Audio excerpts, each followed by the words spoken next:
About 6 degrees, nice day for winter time in England. So bit different today. Instead of going off on the motorbike, I decided that what I'm going to do is I'm going to go back to my old mountain bike. I haven't been on it for ages, and live next to the National Cycle Network, and I'm going to do a few sort of tracks and nothing too dangerous. Have a bit of fun.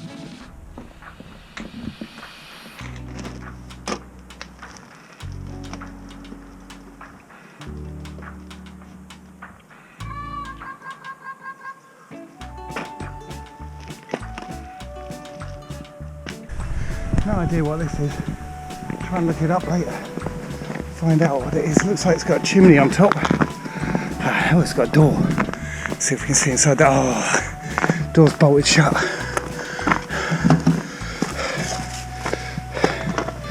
Please open.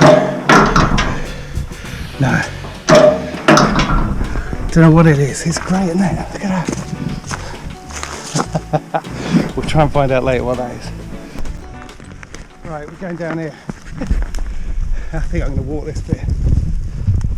This is Rusty River. This is the boundary between Barnsley and Sheffield, but as you can see the reason why Sheffield was Steel City. It's got all this iron ore just here. So further up that stream it's completely clear, and then it goes through an iron seam, and where it goes through the iron seam it goes bright orange and rusty. So the local kids call this the Rusty River, and this is our waterfall. Not very impressive at the moment. It's a bit better when it's been raining, but had no rain for months. So it turns out, I didn't know this until recently, that the reason there's so much iron, so much plentiful iron, apart from it being the most stable element that there is the fact that that when something called the Great Oxidization. So when there was loads of sea around and it was all full of dissolved iron. And then what happened was, as life started to develop, as sort of amoebic life forms or whatever, obviously the byproduct of life is oxygen. And so that got into the sea. I'm assuming all the life is in the sea at this point. It got into the sea and mixed with the iron to create iron oxide. The iron oxide all just sank to the bottom of the sea, and that's why you've got a layer of iron ore, apparently, so I've read, pretty much everywhere. Isn't that amazing? And that's why steel is plentiful and cheap and easy to make, I guess, just because the iron, the ore is just so available. This is steep, unfit, no exercise since before Christmas. It's now beginning of March, back into winter. Whew.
Done any exercise. I had 3 months. Just feeling about fit, and what I know I need to do is regular exercise.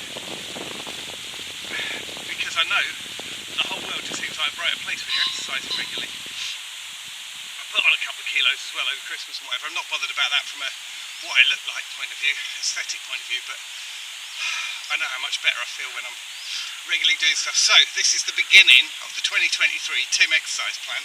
Bit of cycling, bit of running. who knows what else. I've got a bit of a plan for some hill walking, but it's with some other people. It's not coming off at the moment. Hopefully we'll get that into action before too long, especially now the days are getting longer.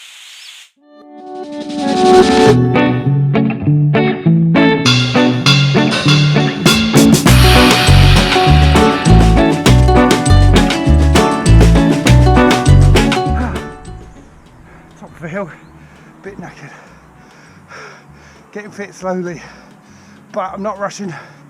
None of the trying to beat my best time, get the maximum watts on Strava, any of that crap, can't be honest.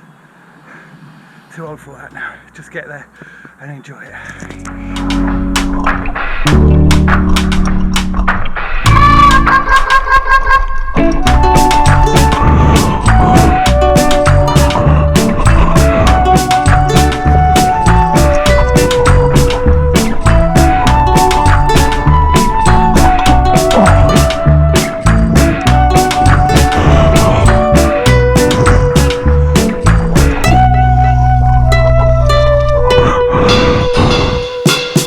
Last time I came here, it was so muddy I couldn't do that.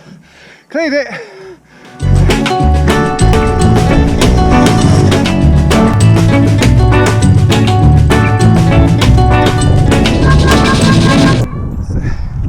So this place here is Old Hall Tankersley, and it's where, is it Billy Casper, is that his name in the film Kes anyway?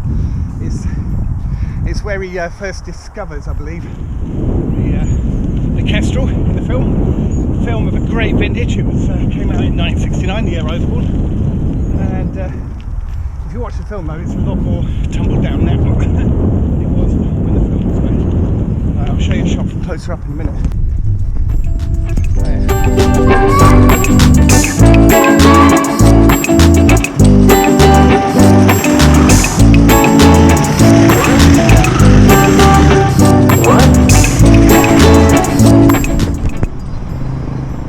Last time I was here, there was a guy standing there. I said, "What's that building there?" He said, "Oh, that's where they filmed Kes. It's the Old Hall from Tankersley." And I thought, "Oh, that's great." He had a really strong Barnsley accent. I could only just understand him. And, and then he said, "If it was down south, they'd have bloody preserved it, not let it crumble and fall." Nice place here next to it though. Bit noisy, right next to the M1. Don't know if you can see the cars through there, zipping past.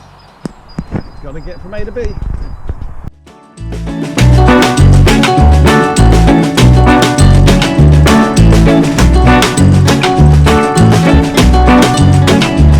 So there was a story from a supply teacher that was with us for a while, maybe for about a year, and the story was in a school near here that the English teacher was teaching them about Kes, or is it a Kestrel for Nave, the book, I think it's called something like that, and talked about the meaning of what the author actually meant when he was talking about a particular passage, and sent them all off home. Next day, little Freddie, or whatever his name was, came in and said,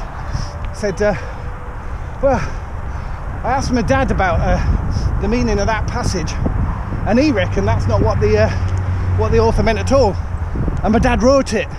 So his dad was Barry Hines. Just brilliant story.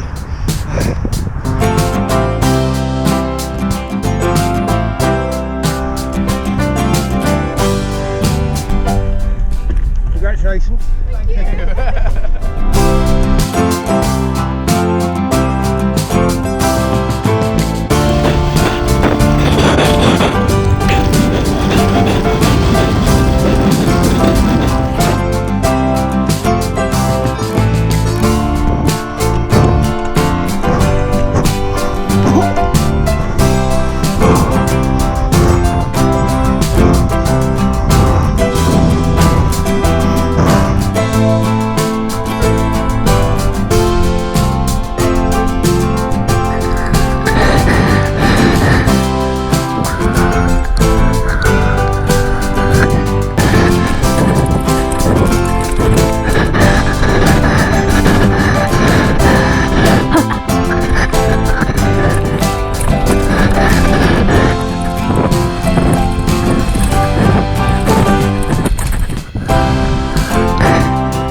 Or 10 years ago, I did a race along this track, Warncliffe Weekender, It was excellent.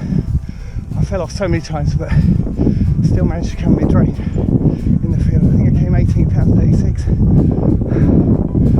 I was fit then. Despite falling off more than probably anyone else. Did alright because I was fit. Not now.